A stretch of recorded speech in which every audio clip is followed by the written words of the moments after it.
حضرت پیر میر علی شاہ صاحب گولوی سب کو رحمت اللہ علیہ یہ حج پر گئے. وہاں سید الطائفہ حضرت حاجی امداد اللہ مہاجر مکی جو حضرت نالوتوی اور حضرت گنگوہی اور حضرت تھانوی اور حضرت شیخ الہند سب کے مرشد تھے اور بہت بڑے اللہ والے تھے جن کو سید الطائفہ کہا جاتا ہے. اپنے اکابر کو پڑھا کرو.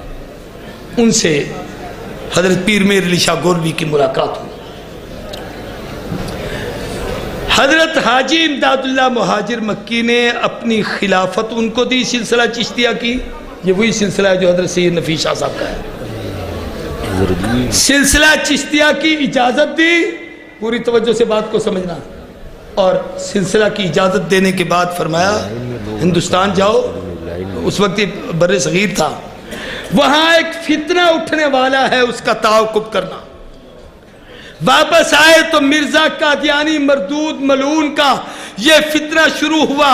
حضرت سید پیر میر علی شاہ گولوی نے اس میں کام کیا. امیر شریعت سید عطا اللہ شیخ تفضل ہنا کہا ہمارے جنرل سیکرٹری تشریف لائے جا قائدون المحترم تفضل. تم تھوڑا جا انج ہو بس میں بابا بیٹھا خیال کر لیجیے. میری طرف دیکھیں. عطا اللہ شاہ صاحب بخاری رحمہ اللہ کی پہلی بیعت حضرت پیر میر علی شاہ گولوی سے تھی. شاہ جی اس میدان میں چلے. ان کے بعد شاہ عبد القادر رائے پوری رحمہ اللہ جن کے سید نفیس شاہ صاحب رحمہ اللہ خلیفہ تھے, ان کے ساتھ تعلق بھی جوڑا. ان سے ان کو خلافت بھی ملی حضرت امیر شریعت رحمہ اللہ کو. شاہ جی نے اس تحریک کو چلایا. آپ کو شاید ایک بات یاد ہو کہ مقدمہ بہاولپور کے نام سے ایک بڑا معروف مقدمہ ہے ختم نبوت کے حوالے سے. 1931 کی بات ہے. بہاولپور احمد پور شرقیہ سے گزر کے آگے جاؤ تو ایک قصبہ آتا ہے چنی گوٹ. اس کے ساتھ ایک چھوٹی سی بستی ہے, اس کا نام ہے مہند.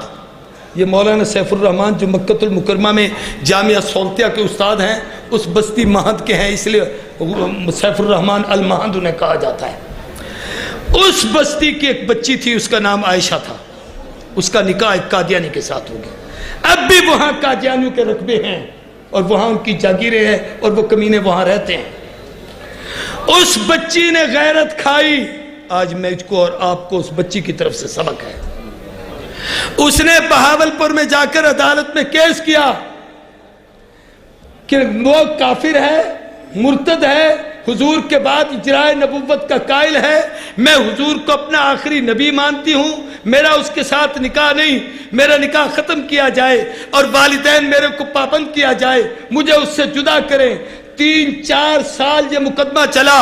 اس مقدمے کے لیے دارالعلوم دیوبند سے خاتم المحدثین امام المحدثین انور شاہ کشمیری اپنے بڑھاپے اور ضعیف العمری میں تشریف لاتے رہے. مفتی اعظم پاکستان مفتی محمد شفیع رحمہ اللہ اس مقدمے میں تشریف لاتے رہے. مولانا مرتضی حسن چاند پوری رحمت اللہ علیہ اس مقدمے کے لیے بہاولپور کا سفر کرتے تھے. خلیفہ غلام محمد دین پوری جنہوں نے دین پور دیکھا ہے ان سے پوچھو. خانپور سے 150 کلومیٹر کا فاصلہ ہے دین پور سے بہاولپور کا. حضرت خلیفہ صاحب کی عمر اس وقت 100 سال تھی.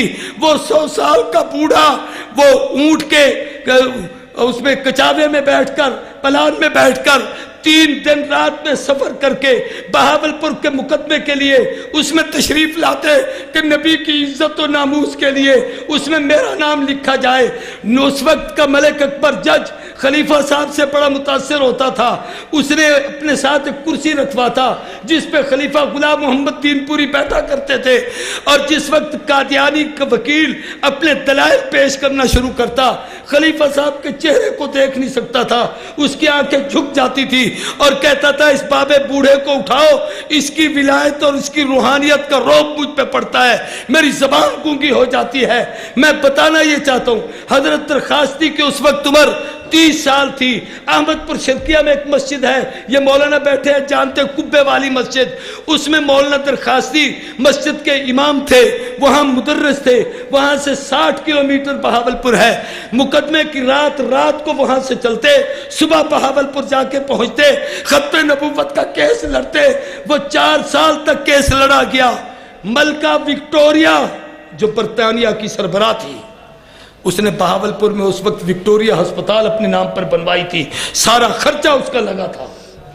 اس نے نواب کو کہا تمہارے ہمارے بڑے معاہدے ہیں، تمہارے ہمارے بڑے تعلقات ہیں، ہم نے تمہیں ہسپتال بنوا کے دی ہے، اس کیس میں خیال کرنا مسلمانوں کے حق میں نہ ہو۔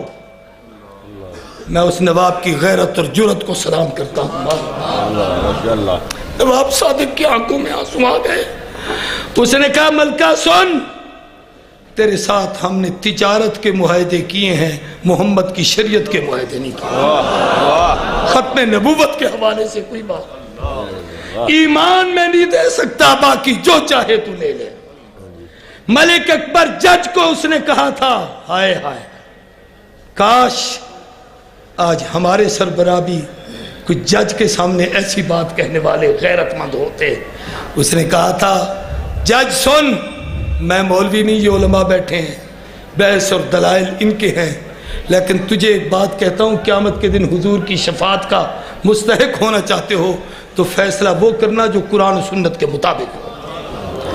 انور شاہ کشمیری نے کہا تھا میری زندگی میں فیصلہ ہو جائے تو بہتر، مر جاؤں تو مقدمے کا فیصلہ میری قبر پر آ کر سنانا۔ بہاولپور کے عالم تھے مولانا محمد صادق رحمہ اللہ، اس وقت جامعہ عباسیہ کے وہ شیخ الجامع تھے، وہ اس مقدمے کی فائل لے کر ہندوستان گئے، انور شاہ کی قبر پر کھڑے ہو کر وہ فیصلے کی فائل پڑھ کر آئے۔ میں اس تفصیل میں نہیں جانا چاہتا، میں عرض کرنا چاہتا ہوں ہمارے اکابر نے کیا کام کیے۔ آج میں ایک اور بات کہتا ہوں، اگلے دن شہادتیں ہوئی، اللہ ان کے درجے بلند کرے، آمین کہا۔ جو گیا ہے ہم کسی کے اخلاص پر کوئی شک نہیں کرتے، ہم کہتے جن نے جانیں دی ہیں اللہ ان کے درجے بلند کرے۔ لیکن ایک بات کہتا ہوں، عطا اللہ شاہ بخاری کو کہا تھا کہ 53 کی تحریک ختم نبوت میں 10,000 رضاکار گئے ہیں، قیامت کے دن کے خون کا ذمہ دار کون ہوگا؟ بخاری نے سر سے ٹوپی اتاری، زلفوں کو جھٹکا دے کر کہا قیامت کے دن نے میرے میاں کی عزت کے لیے جانے دی ہیں، ان کا ذمہ دار میں ہوں اور کوئی نہیں ہے۔ آج تم میں یہ جرت نہیں، اللہ کے نبی کی عزت کے لیے ہمارے اکابر نے محنت کی ہے۔ مولانا غلام غوث ہزاروی ایک مناظرے کے لیے جا رہے تھے، یہ علماء بیٹھے ہیں ختم نبوت والے، ان سے تحقیق کر لینا۔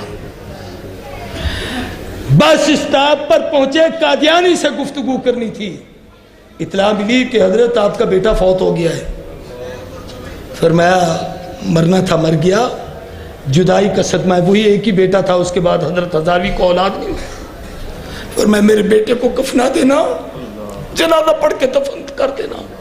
اگر میں وہاں نہ پہنچا تو قادیانی بے غیرت کہیں گے دیکھا سچے نبی کا سچا امتی ہوتا تو آتا نا، میرے نبی کی عزت پہ حرف آئے گا، میں محمد کی ختم نبوت کے لیے بیٹا بھی قربان کرتا ہوں۔ مولانا مفتی محمود نے وہاں 90 دن اسمبلی میں وہ گفتگو اور بحث ہوئی، جس کے نتیجے میں ختم نبوت کا مسئلہ حل ہوا۔ اور میں اب بھی کہتا ہوں، اب جو کیس ہوا، مولانا فضل الرحمان صاحب دامت برکاتہم العالیہ نے اس حقیقت کو قبول کیا کہ اجتماعی طور پر غلطی ہوئی ہے، ظاہراً عنوان کچھ تھا، پس پردہ کچھ کرنے کی کوشش کی گئی، لیکن اچھا ہوا کہ وہ معلومات بر وقت مل گئیں اور شیخ رشید چیخ چلا اٹھا۔ تو میں اس پر بھی ایک جملہ کہتا ہوں، بہت اچھا چلایا۔ کفیل شاہ کا ایک جملہ کہتا ہوں، اس نے کہا اس کو شیدہ ٹلی کہتے تھے، اس نے تو ٹل بجا دیا ہے۔ شیخ رشید نے کہا تھا کہاں ہے فضل الرحمان، کہاں ہے عطا اللہ شاہ بخاری، کہاں ہے اس کے رضاکار، کہاں ہے احرار؟ میں نے کہا کسی بچے کو کوئی تھپڑ مارے تو زور سے کہتا ہے امی، اسی کو پکارتا ہے جس پر یقین ہوتا ہے کہ یہ کام اسی نے کرنا ہے۔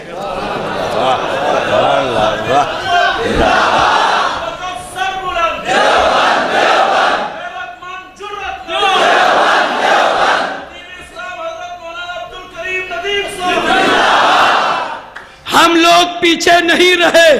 شیخ رشید کی اس گفتگو پر حافظ طاہر محمود اشرفی کو پتا چلا علماء دیوبند کا پہلا نمائندہ ہے جس نے سب سے پہلے چیخ چلا کر پوری میڈیا پر گفتگو کر کے کہا تھا نبی کی عزت کی بات ہے، آبرو کی بات ہے، ختم نبوت کے چوکیداروں ہوشیار رہو۔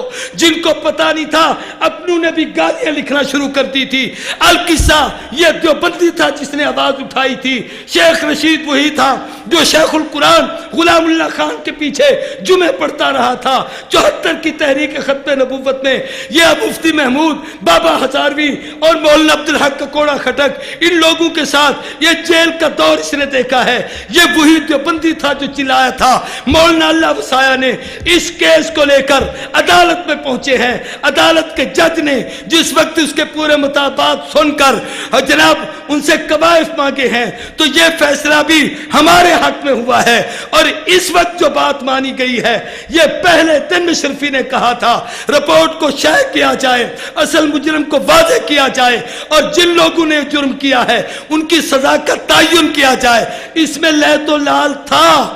اگر یہ بات قبول ہوئی ہے تو یہ بھی فیصلہ ہمارے بزرگوں کا ہے۔ میں اب بھی ختم نبوت کے ان رضاکاروں کو سلام کر کے کہتا ہوں آپ بڑے ہیں، آگے چلیں، ہم آپ کے رضاکار ہیں، آپ کے ساتھ ہیں۔ جس موقف پر آپ کام کرتے ہیں ہم آپ کے ساتھ